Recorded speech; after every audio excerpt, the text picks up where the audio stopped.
tipẹ́tipẹ́ tí wọ́n ti gbé ọmọkùnrin Mazi Nnamdi Kanu. Àwọn ìjọba àná, àwọn ni wọ́n gbé. Hello, everybody.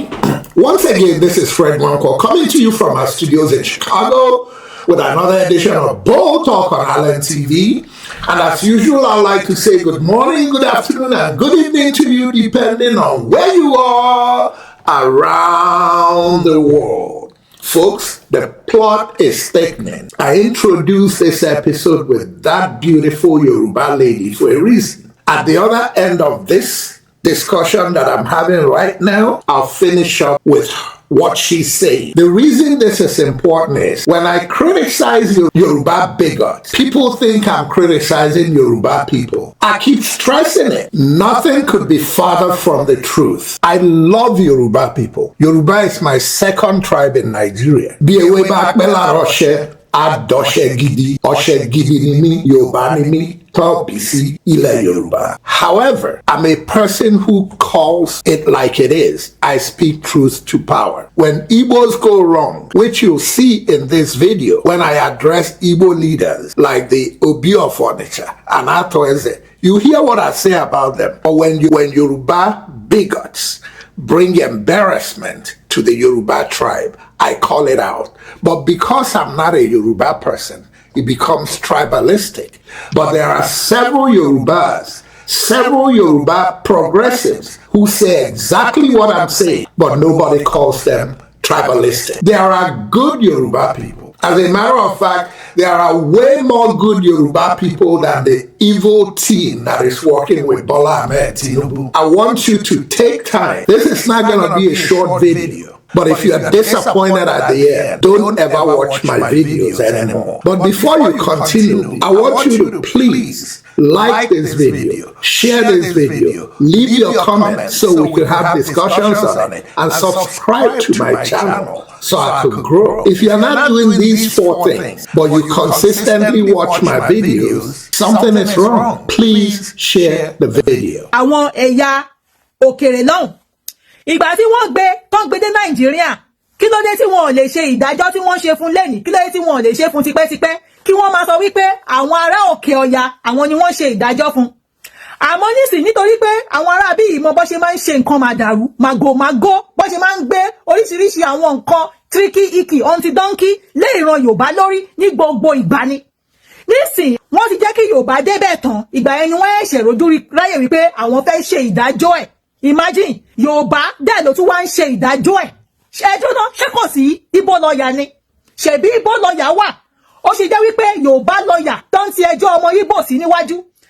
À ń jẹ èkuru wípé kó tó kúrò nínú àwo, àwọn kan tún ń gbọ́nwọ́ sí. History ó ń repeat rẹ̀ àwa Yorùbá àdẹ fúra. Ṣé ẹ mọ̀ wípé ó ṣì wà ńlẹ̀ táwọn ọmọ Igbo máa ń sọ several times wípé àwọn Yorùbá máa ń betray Igbo nígbà ayé Ojukwu wípé àwọn Yorùbá ló betray Igbo.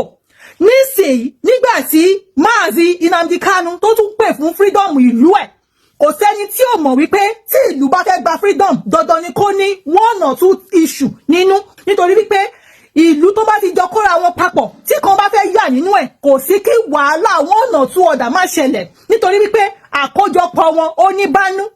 Nǹkan tí ọmọkùnrin yìí ń pè fún nìyẹn, ká tiẹ̀ sọ wípé kò fi ọgbọ́n ṣe, nítorí pé ìbùkún ni fún ọmọ ọ̀dọ́ náà tó fi ọpọlọ sí. I know that the text on the screen may not be too clear, so I'll read you what I wrote there, which is what this lady is saying.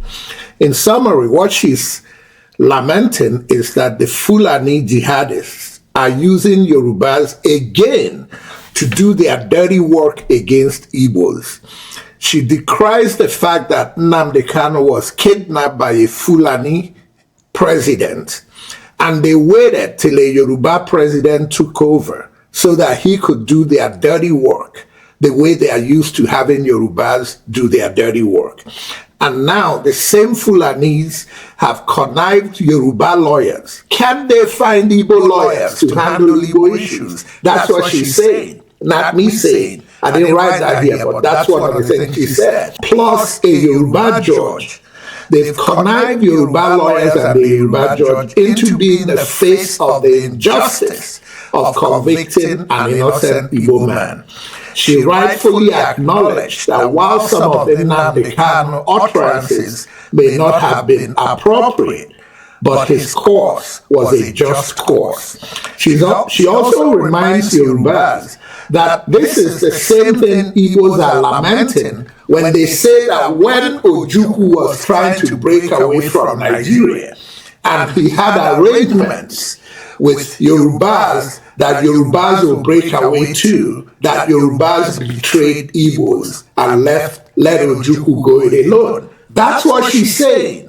That's not what I'm saying. Now, I think it will be a disservice if I finish this without bringing it to you in a perfect song by King Sunny Ade. What I bring you is a parody. I'm not a singer, so bear with my voice, but I enjoy the combination of Sunny Ade's voice and mine to tell you exactly what Justice Omotosho did, serving his master, Bola Ahmed Tinubu, and the Fulani jihadists. Tinubu Romo loja. Tinubu Omotosho loja.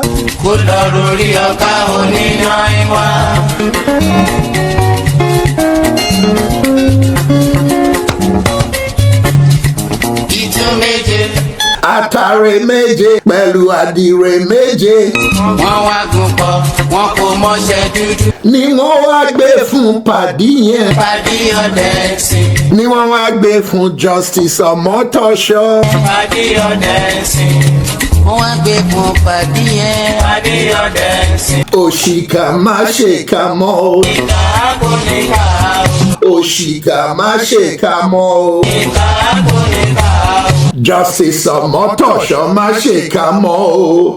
Ìkà kò ní ká o. Òṣìkà má ṣèkà mọ́ o. I come to you today on a very concerned note for our country, Nigeria. 2 days ago, Wednesday, November 19th, 2025, a major blow was dealt to the nation-building efforts in Nigeria, and that blow may have been very fatal. Before I say the things I want to say today, let me make it categorically clear to the terrorist government in Nigeria that I have registered with my U.S. Senator and my U.S. House of Rep member and every other local authority about Bull Talk on LNTV, its effects on the government of Nigeria, and the concerns that I believe that my commentary brings to notable powers that be in Nigeria. It is on that note that I joke when I tell my friends, I don't think Tinubu and his terrorist gang of operatives in Nigeria know who I am. But I definitely don't want to find out if they know who I am. And on that note, I have refused to travel to Nigeria over the last 3 years. With that said, I'd like to start out by making some statements that sound very strong, but they come from my heart. If it offends anybody, what I think should be better is for who thinks it offends them to soul search and think about their actions or lack thereof on issues that concern equity and justice in Nigeria. If you think that the inequities that exist in Nigeria don't concern you or your tribe, and on that note, you think it's okay what they do, or your voice wouldn't change anything, don't be upset at what I say. Be upset at what you are doing or not doing. Be upset at what you are saying or not saying. With that said, let me say that if you're a Yoruba person in Nigeria or outside Nigeria, and you are not worried about what's going on in Nigeria and about what's going on against Igbo people in Nigeria, I really believe something is wrong with you. And if you are an Igbo person and you are not wary or suspicious of Yoruba intentions in Nigeria against you, you need to have your head examined. And also, if you are an Igbo person and you don't bring your concerns openly, regardless of how well they may not take it, if you don't bring your concerns about Yoruba positions against Igbos in Nigeria to your Yoruba friends wherever you live, I don't think that Yoruba person should trust you as an Igbo friend of his. The reason is that I know that as Igbos, we discuss these concerns at every opportunity we have. And we all collectively say and know that Yoruba intentions in Nigeria are suspicious. Yet when you sit down with your Yoruba friends, you pretend everything is hunky-dory. If I were your Yoruba friends, I wouldn't trust you because you are not telling them what your mind is about them. That's not friendship. Also to Igbos in Nigeria, if after what happened in Tinubu's kangaroo court on Wednesday, November 19, 2025, has not convinced you that your problem in Nigeria is not Fulani jihadists, that your problem in Nigeria is Yoruba people, something is wrong with you as an Igbo person. And finally, on the problems of Igbo people, if Igbo people have not realized that their biggest problem beyond Fulani jihadists and Yorubas in Nigeria is Igbo leadership or lack thereof, the so-called leaders in Igbo land, if Igbos have not realized that they have no leaders, something is wrong with Igbos. And when I say Igbo leaders, I'm going to name names. And I don't name them out of malice. I name them out of concern. The so-called traditional rulers of Igbo land. And I'll always start out with the Obi of Onitsha. Not because of any prejudice I have against the Obi of Onitsha or Onitsha people. So I don't say this to undermine the Obi of Onitsha. I say this to undermine his position as an Igbo leader. If the Obi of Onitsha sits on his throne as the highest traditional ruler in Igbo land, and what happened to Nnamdi Kanu the last 10 years happened to Nnamdi Kanu. But I have not seen any categorical discussion by the Obi of Onitsha on Channels TV or Arise News or any of the significant Nigerian newspapers categorically telling the federal government what he expects from them to do with Nnamdi Kanu, which is nothing short of set Nnamdi Kanu free. The Obi of Onitsha lacks in his responsibility to Igbo. Has Nnamdi Kanu been very kind with his words sometimes? A lot of times, no. Has Nnamdi Kanu said words that made even me cringe and say, why did he say that? Hell yes. I've heard those words and I wish he could take them back. No question about that. But it's not the words Nnamdi Kanu says or said that any of us should be concerned about, considering the circumstances under which Nnamdi Kanu said those things. What we should focus on is what makes Nnamdi Kanu speak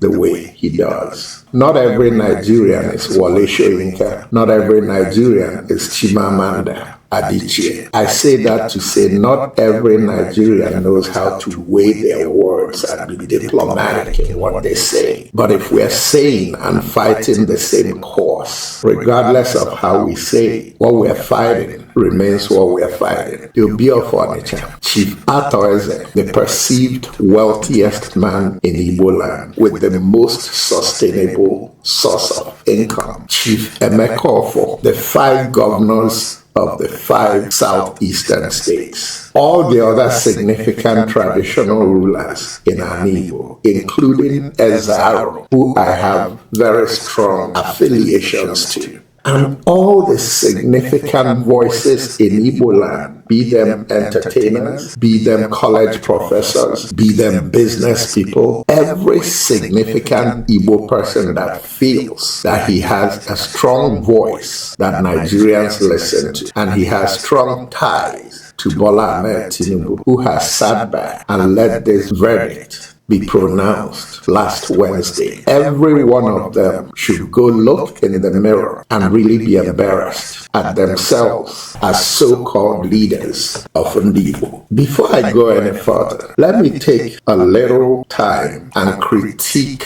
Nnamdi Kanu's positions towards the end before the verdict was pronounced. I think Nnamdi Kanu had a golden opportunity not to say anything that would have changed the minds of the witch hunters that were determined to sentence him to life. There's nothing Nnamdi Kanu would have done to change their mind. But there was a lot Nnamdi Kanu would have done to buy even more goodwill, even from some of his biggest critics. Nnamdi Kanu failed. Instead of yelling at the end of the thing as he left the court and making mockery of a good cause that he's fighting, what I think Nnamdi Kanu would have taken time to do was take Nigerians and the world all the way back to where his agitation started. Take the world back to the 5 eastern states of Nigeria since the war ended in 1970. Take the world even further back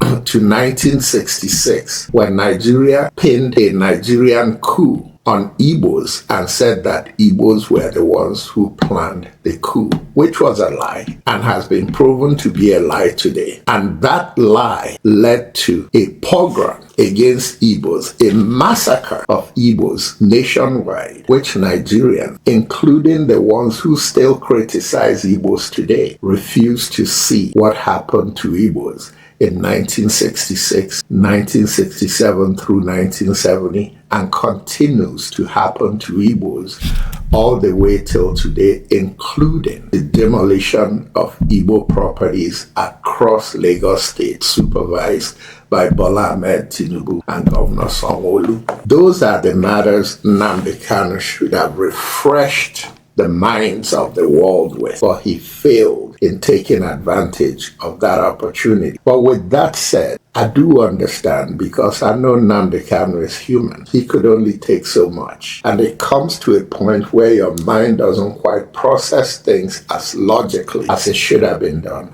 But I thought I should point that out. You've had great names like Nelson Mandela, Kwame Nkrumah, Chief Obafemi Awolowo, Chief Enahoro, MKO Abiola, Martin Luther King, Malcolm X, Mahatma Gandhi. All these names fall under the same category of so-called crime that they say Nnamdi Kanu committed. Some of them went to jail. Some of them never went to jail for a significant amount of time. Some of them were assassinated. But the point I'm making is today the naysayers may celebrate the conviction, false conviction of Nnamdi Kanu, sentenced to life in prison. I sit here today to say Nnamdi Kanu will not spend his life in prison unless he dies in jail, which is not far removed from the things this government and the ones before them will do against Igbos. Tinubu's time shall come and pass. But if Nnamdi Kanu lives, somebody will come in and free Nnamdi Kanu. But more important, Nnamdi Kanu, he will go to his grave as one of the greatest Nigerians that ever lived, as one of the greatest Igbo people that ever lived, as one of the greatest leaders with the most violent temper that ever lived.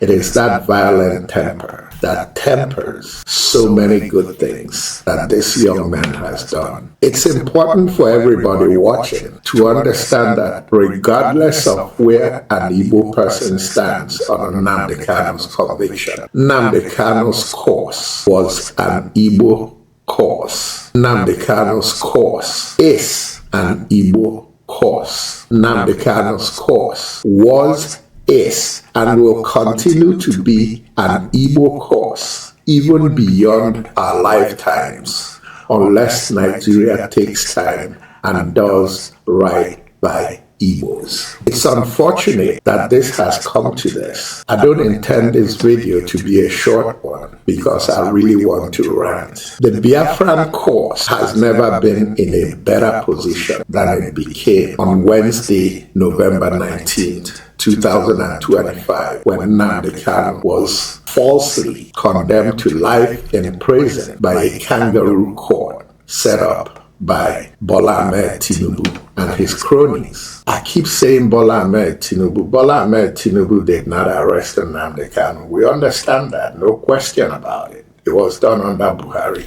But Bola Ahmed Tinubu had the key to decide Nnamdi Kanu's fate, just like he had the key and the wealth that he stole to decide what happened in the last election that he did not win. But even his supporters and the ones who don't support him or refuse to tell the truth openly have come to accept him as the president of the place they call Nigeria. Bola Ahmed Tinubu scripted and handed over to an ignorant judge. Couldn't even read what he claimed he wrote as a verdict because he didn't write it. He was a tool to deliver a sentence that was preconceived way before his name even came up as the one who would read the conviction. These are sad times for Nigeria, but these are good times for Igbos who are agitating for a separate country. I don't have to say Biafra. It doesn't have to be Biafra, but it has to be a separate country for Igbos. While that